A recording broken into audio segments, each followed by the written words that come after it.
Bismillahirrahmanirrahim. Assalamualaikum warahmatullahi wabarakatuh.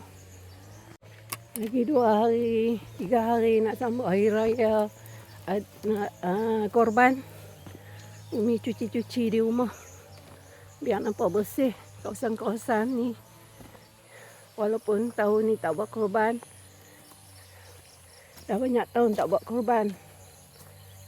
Sebab Abah dah urus hak yang orang asli tak habis lagi, sebab lagi tak berhenti kerja, lagi tak pencing, lagi tu kena urus hak orang dulu. Cuci-cuci kawasan Ria ni. Ni kawasan rumah. Kawasan dusun tak tepi lagi. Sebab tak habis lagi menebah. Abah upah orang. Umi cuci-cuci kawasan keliling rumah dulu, keliling kolam ni bagi bersih. Walaupun kita tak buat korban, kita tetap tengok rumah kita bersih, kemas, cantik. Tinggal kawasan ni je Umi nak bersih. Nak masuk kawasan dalam tu lembek. Jadi Umi cuci hak tepi-tepi ni je. Boleh nak ambil pucuk kesum, pucuk selom kat situ, macam-macam lagi. Mesin ni lah banyak membantu Umi dalam kerja membersih rumput-rumput ni semua. Banyak jasanya. Dah berapa biji mesin dah Umi pun tak tahu. Tak ada mesin ni tak tahulah. Kawasan rumah Umi semak lah. Alhamdulillah dengan adanya mesin ni Umi dapat membantu suami Umi bersihkan kawasan rumah. Umi dah kahwin dengan Abah hampir 30 tahun. Tahun depan cukup 30 tahun. Alhamdulillah. Walaupun Umi duduk kampung, Umi tak ada pendapatan tetap, tapi Umi dapat menolong suami Umi. Tupai ke tu? Melampau ni. Ria ni banyak. Ni kawasan rumah. Sehari 2 lagi, mungkin selepas raya, kawasan getah tu mungkin akan ditebang. Nak tanah, nak buat dusun kat rumah. Anak, cucu, bolehlah menumpang. Selepas Umi dan Abah tak ada nanti. Kawasan lapang tu Umi tanam cabai. Tapi tak mau hidup. Pasal apa tak tahu. Banyak dah tanam. Satu pun tak naik.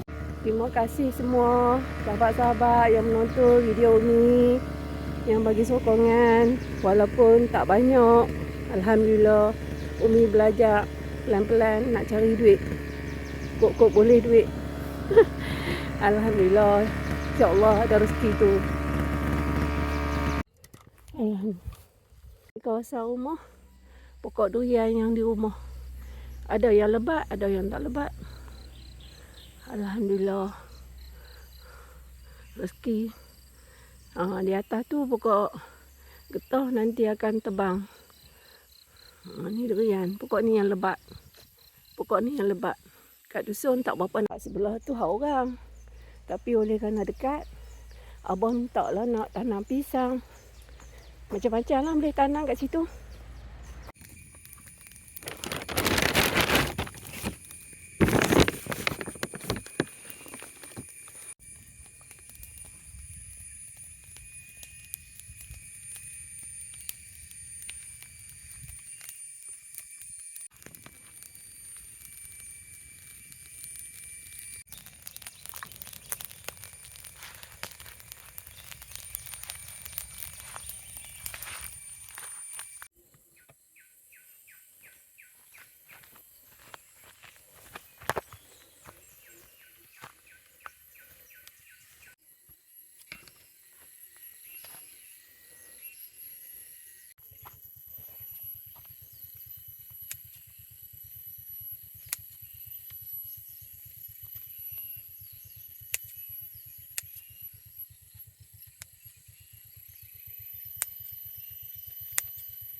Ya, hang duduk macam tu pasal apa?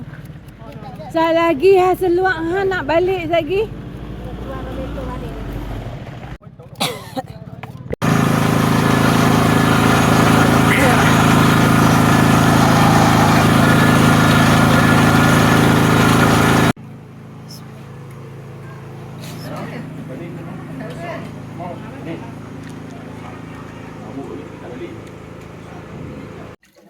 Tengoklah sini.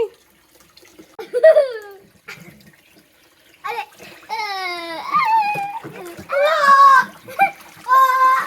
Rumah tak banjir lah. Cakap. Lepas tu dia terhayutkan getah. Jangan. Bukan ha sikit. Dah. Dah. Dek. Oh, aduh. Sakit.